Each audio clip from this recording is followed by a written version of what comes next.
everybody, and welcome to Ghost Talk. My name is Angela Mitchell. He's a paranormal investigator, editor, producer, and podcaster. Obviously, he's a very busy man. Let's welcome Devil's Hour Production, Matt Benton. Hi, how are you? Hello. I'm doing great. Been just busy, like you said. Yeah. So you're in Indiana right now. Are you investigating the Monroe house right now, or? Oh, no, not at the moment.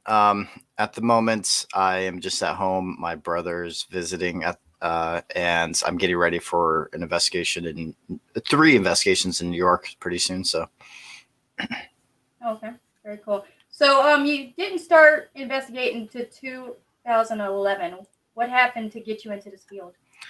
well, I got into it because of personal experiences as a child. I had a lot of personal experiences. But that wasn't the time I actually decided to become an investigator. It was actually at the I almost said Monroe House. I meant to say the Old Washoe Club. When I was there, I had a personal experience of a piece of brick being thrown, and that's what got me hooked, because seeing something physical like that and having other witnesses there was, I realized this wasn't just in my head, and it's the first time I was introduced that you could actually communicate to them and get a response back.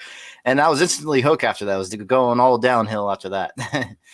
So you were quoted saying that you like the dark side of editing. Will you tell me about that?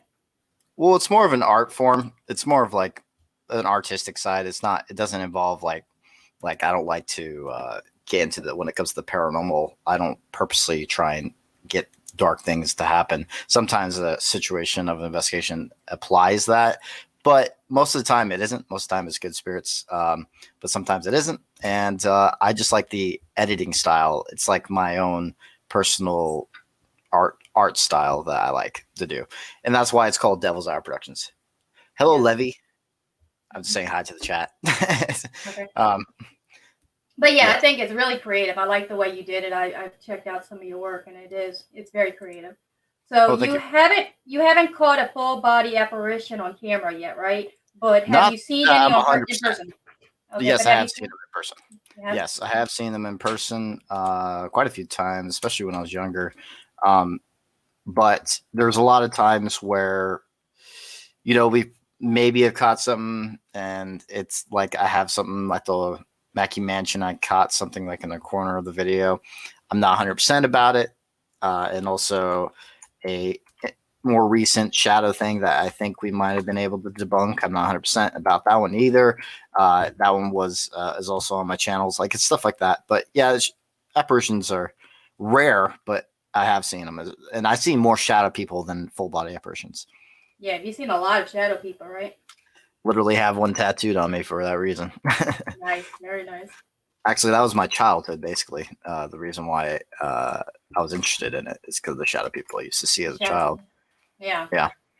That's really common that people will see when they're young. They'll see shadow people. What do you think a shadow person is, from your experience? I think it could be multiple things. It could be involving maybe just a human entity or something not human. I don't know 100%. The thing is, we don't know a lot in the paranormal. It's just like your own personal beliefs when it comes to that. Exactly. It's your opinion. So yeah, it's hard to answer that one. Me, I think they're entities, and sometimes your imagination.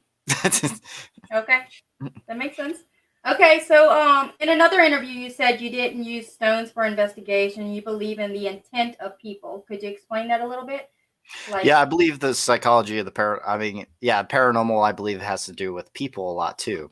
I believe that there is a form of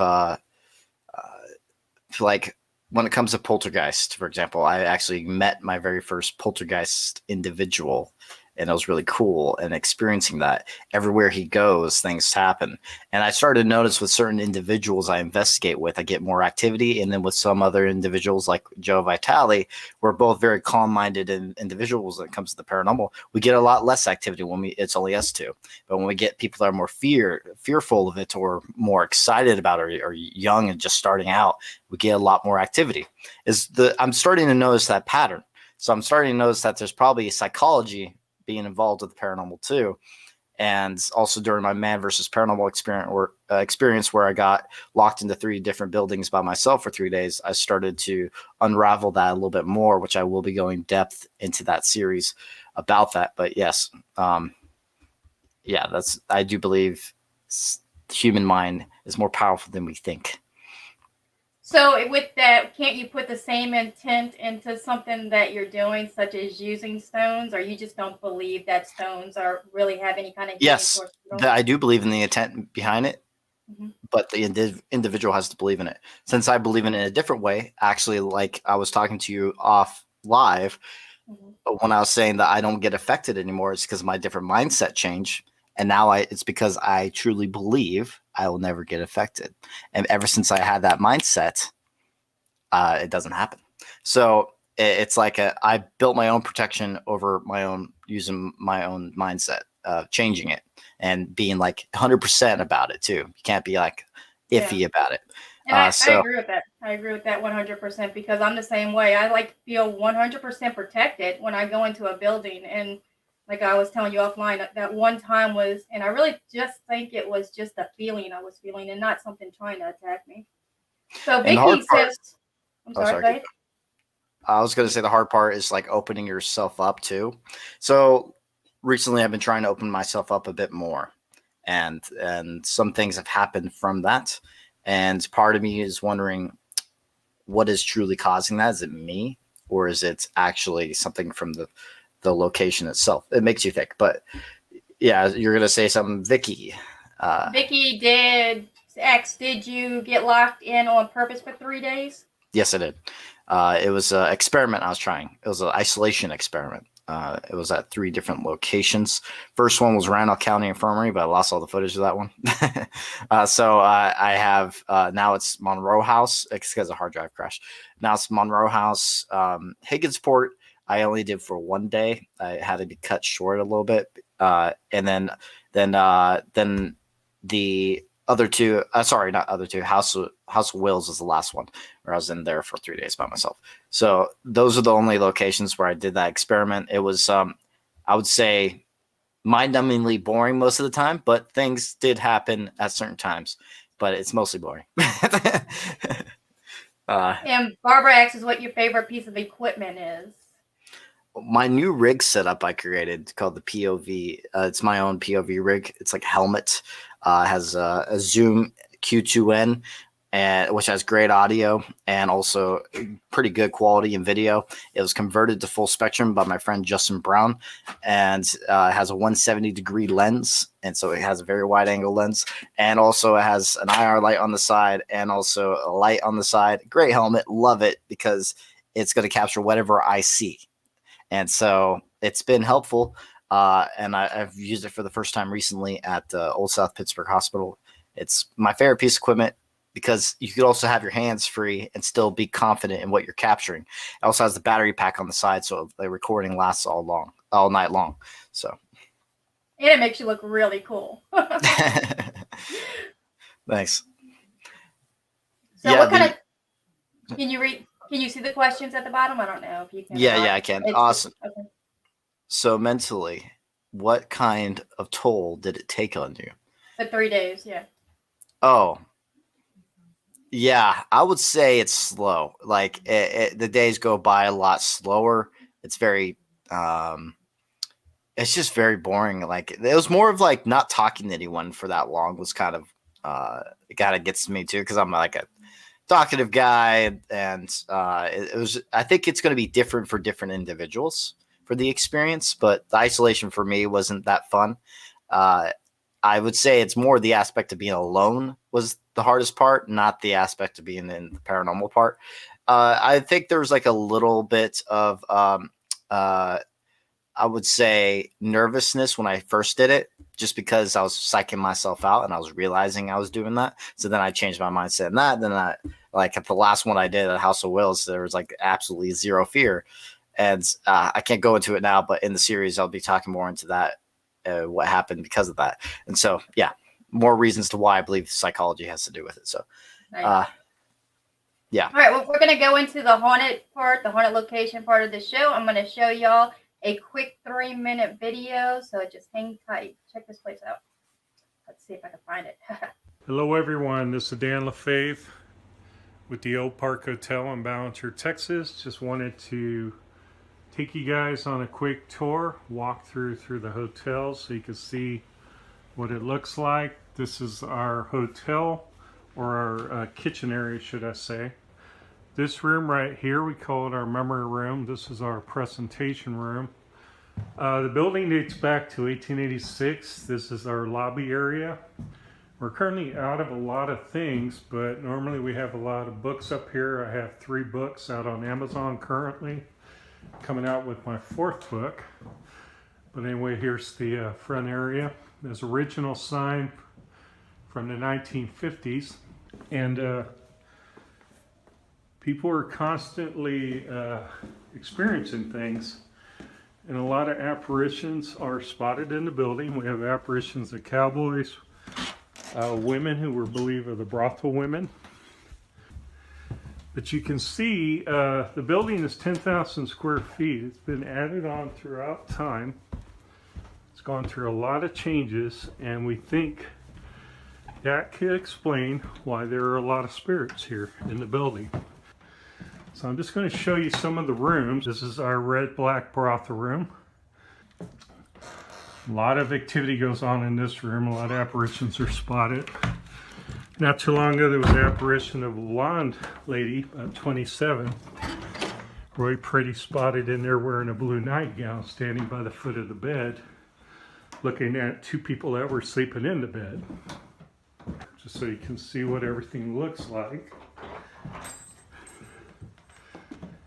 Here we have our Jenny suite, and here we have one of our haunted dolls here in the hotel. Meet Jenny. Here is our Victorian. This is another room, but here you can really see just how long our hallway is. This is one of our other suites. We call this room our 50-50 room. This particular area back here has a lot of activity. This is our child toy room. A lot of things go on in this room, and even right now while I'm filming, I'm actually feeling things. So I think they're following me around right now as I'm filming this video. This is our Bonnie and Clyde room. We're restoring the building as we go. So every little dollar goes back into the building. And I hope you enjoyed this quick tour.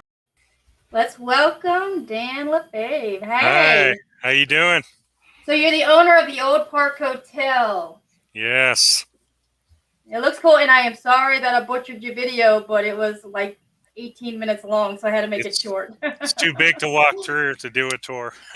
But you did upload the whole thing on YouTube, Yes. so we could share that after the show, and they could actually watch the whole walkthrough, because it was very educational. You had the history, everything.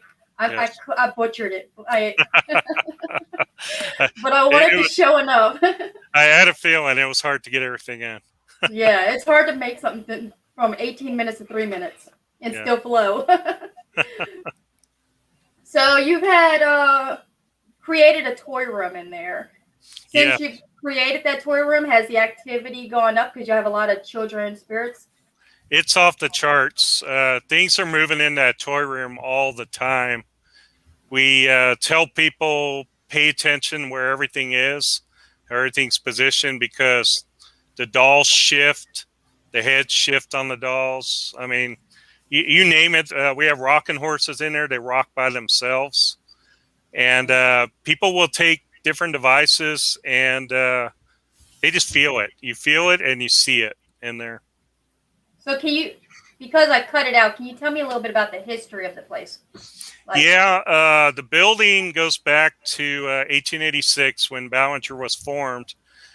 We think the building's actually older because Ballenger was 2 settlements before it actually became Ballenger in 1886.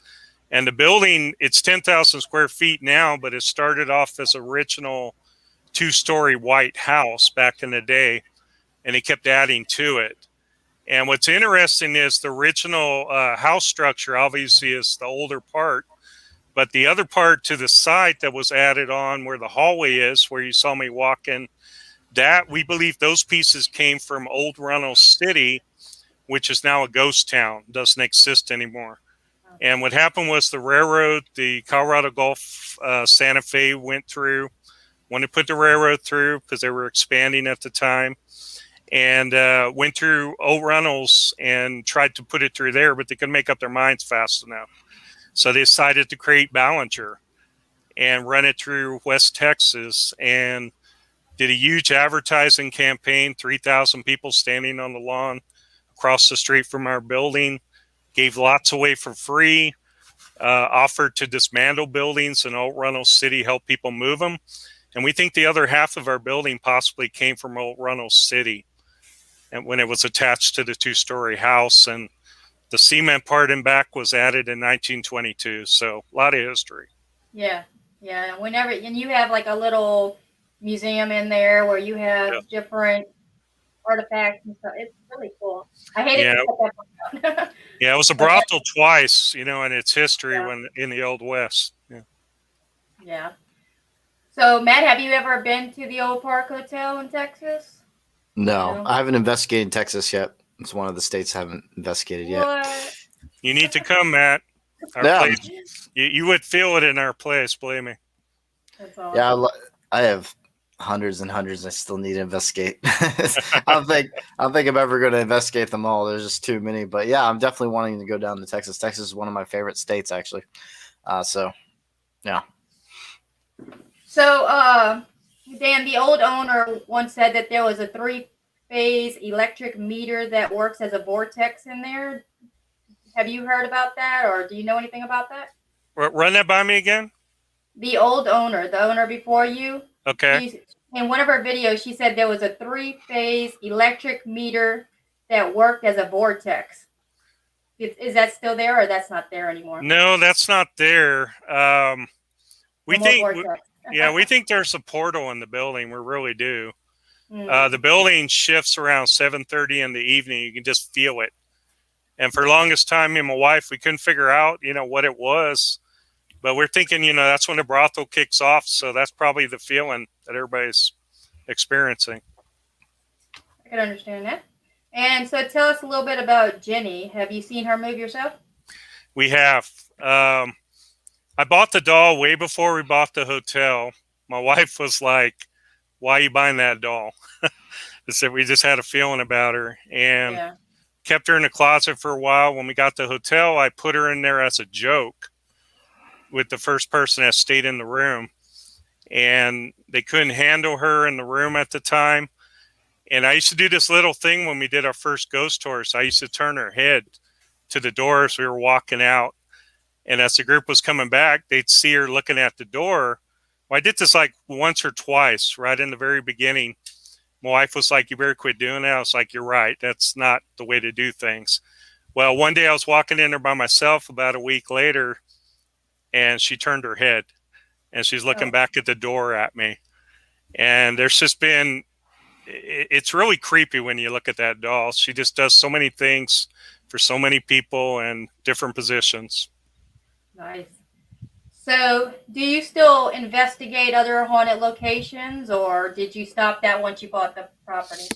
Well, me and my wife did the paranormal for a while. I started paranormal about 30 years ago when I had my first experience, and that was depicted on second season of Paranormal 911, the premiere episode, when I was in the Air Force, top secret area.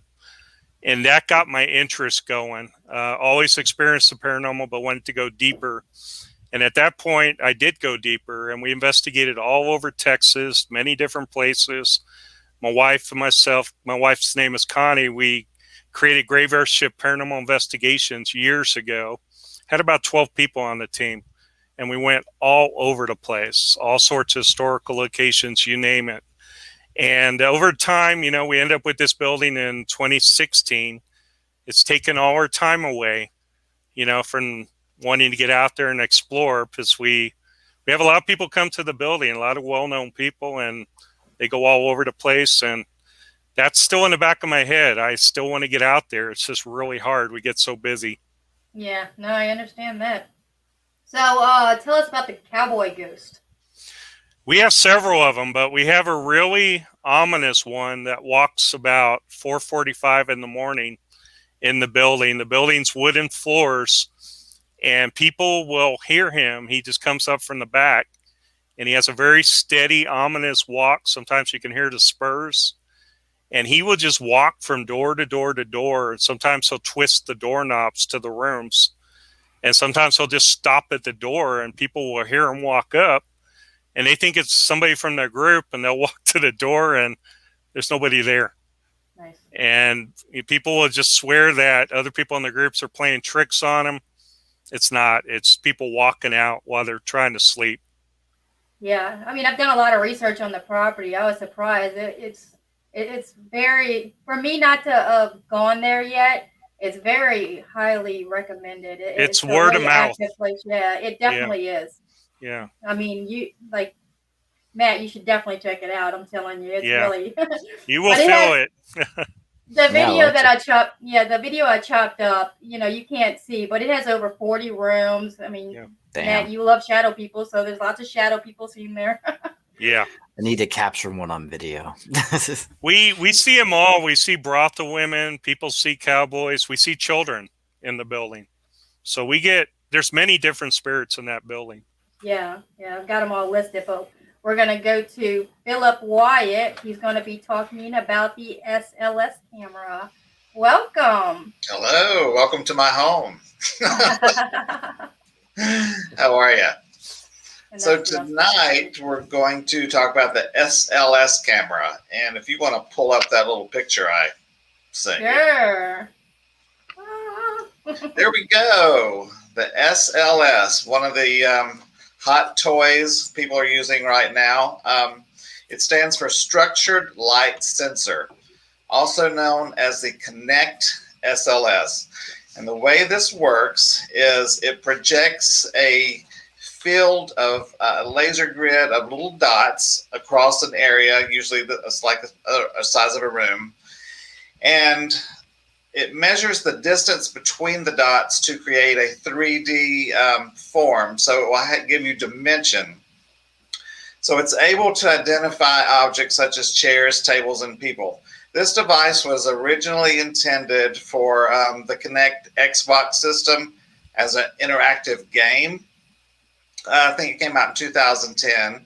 But we paranormal people, anything we can adapt to hunt ghosts with, we're going to flip it, change it, and turn it into a ghost hunting tool. So that's what's happened. But it basically contains, two elements and a battery pack. Is the Kinect camera itself, and that's connected to a tablet, Android or iOS-based tablet. And there is a program downloaded onto the tablet that's a skeletal mapping program. There's different ones. There's a Microsoft one. Other people have their own mapping system. So it'll interpret those differentiations in the dots into stick figures by recognizing joints, body parts, and movements.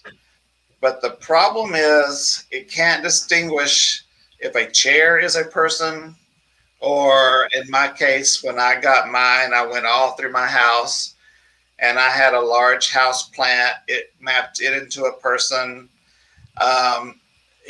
You have to be so careful with this. You can get so many false positives. And I see people using them. They're carrying these around, moving them very quickly. I mean, if you move it quickly, it will map a door frame as a tall person. It can't distinguish people from objects. That's the big problem with this thing. There's not else a lot to say. The best, if you're going to use one, the best possible way to use this to try to cut down on your false positives is to put it stationary 6 feet away from a blank wall and leave it. So if anything pops up in front of that it maps out a person as a stick figure, there's nothing between the camera and the wall that it can be mapping out. That's basically the only way you can be 100% sure it's not mapping an object in the house. If you are going to carry it around, debunk your space first, carry it around, point it towards everything, and see what it maps out. I've seen a lot of the TV shows, and I wouldn't even do that personally, but yeah. they're sitting in I the wouldn't even chair. carry it around. Sitting in the chair, and the map. There's nobody in the chair. It's mapping the chair, the arms, the legs, as a person. So it's an experimental piece of equipment. It's a fun piece of equipment, but if you're going to use it, do like I say, put it against a blank wall, put it on a tripod, make sure there's nothing in between. Now you can record directly onto the tablet, onto an SD card, but make sure you hit the record button. It will not automatically record. If you do not hit the record button and then save the file, you will not have anything. So, it's a fun thing to play with, but you're not going to use anything that you capture on this camera as evidence to show a client that there's something in their house. Exactly. You just not do that. Agreed. So, I don't even use them because it's just too many false positives. Like, there's no way. But I've had other teams I've worked with that they've used them, and I humor them. It's like, yeah, that's cool, man, but I just don't do it. And they're not inexpensive. The average price is $300, I think, somewhere. I don't remember. But it's a fun toy. It's a paranormal toy. I mean, I used it at Brushy Mountain Penitentiary, but we aimed it at a wall, a blank brick wall with nothing in between, and just hit record and left. We didn't get anything, but we weren't going to carry it around and point it in the cells because it would map the bars as a person, or it's going to be doing as a person. It's going to be doing its own form of pareidolia all the time, carrying it around. I don't like using any devices that have false positives at all. So no Ovulus's, no SLS's, no. I don't even like spirit boxes, and I even created an app to eliminate the false positives. So that's why I stay away from all that and trying to evolve into doing something more you can actually use as evidence and not towards like, oh, maybe. Yeah. that's I think it's being taken too seriously in the paranormal, and there's a reason why the scientific community does not take us seriously. I'll just say that. Well, they're never going to take us seriously until we prove that the existence of the soul outside the body after death. So until we can prove that the spirit survives death, we can't prove that there's a ghost. Yeah. We need people that are way more qualified than us. We can prove that there are environmental anomalies when we get a ghostly occurrence, such as a EVP, which can always be argued by somebody that it's radio bleed, it's interfere. Anything we do is going to be argued with somebody. So you just always have to be careful with what you say is evidence. Yes.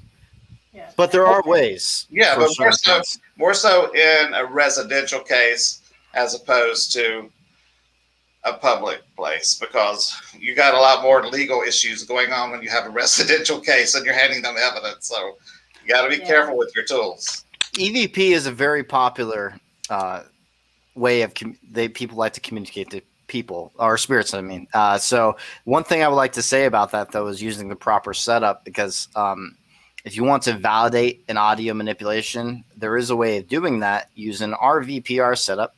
Basically, all it is a 4-channel recorder, and a shotgun mic is connected to the 4-channel recorder. And if you caught an EVP, let's say through only the shotgun mic, you're validating audio manipulation because everything's being recorded into this exact same SD card. And if you capture an EVP through the shotgun mic and not the stereo mic, that would be interesting because you're having two recordings at the exact same time and they're right next to each other. They both should be able to capture the audio. And if one captures something, the other one doesn't, that is something that should be looked at. Yes, shotgun mics are more directional. So you have to keep that in factored also. That's why we want the Class A ones when I say that. So like very, very clear ones. And so they're rare and very hard to capture too. And so after you start implicating that setup, the harder it is to get them. And also the lower, if you use lower quality audio, like a lot of people do, they use low quality voice recorders, which have an issue of pareidolia, because the little small movements and stuff sound like whispers on those because the audio is so messed up. It's like it's very low bit rate, and then you have the higher quality audio that could differentiate those sounds easily. And so that's why the RRDR60 is a perfect example. Extremely low quality audio. I hate that recorder personally.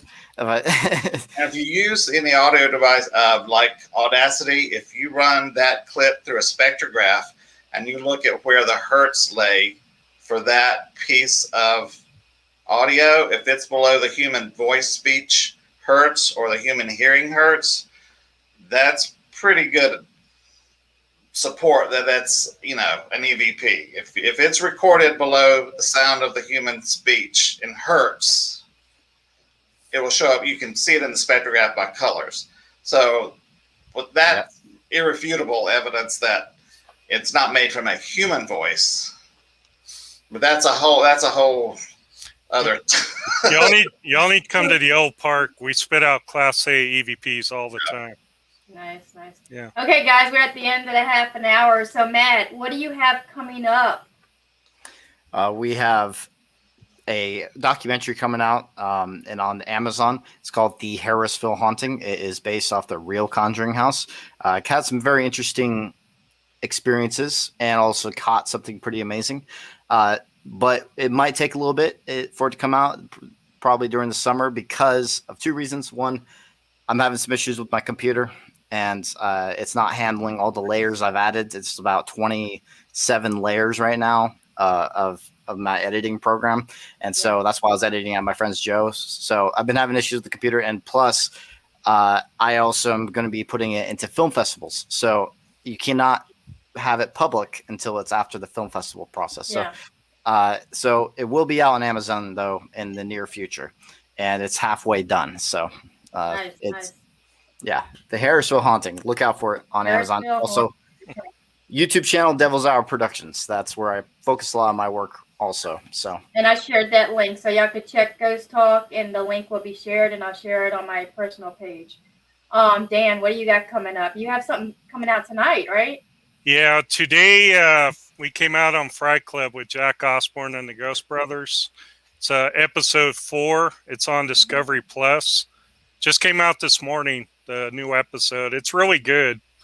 They talk a lot about a lot of good things. It's called Bigfoot's Toenail, which is pretty funny. If you guys haven't seen this show, it's done very cleverly. It really is how they approach things and how they talk about things. It's a really good discussion show, and our segment is pretty cool. You guys will like it.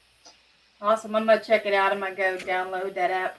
And what about you, Philip? What do you have coming up? Tomorrow night, 9 p.m. Eastern Time on Ghost Ed 101, we have Brandon Masulo, who wrote The Ghost Studies. If you have not read this book, you absolutely should read this book if you're into investigating the paranormal. He's going to do a presentation on the science of ghosts. And it's going to this book, I'm on my 3rd time reading it. I mean, it's just such a great book. So everybody tune in tomorrow night, 9 p.m. Eastern Standard. Share that link with that book, and I'll share that on my site too, okay? Okay. Okay. All right, everybody. Thank y'all for being on the show. Everybody that's watching, thank you for watching. Y'all have a great night. Thanks for having us. Thanks.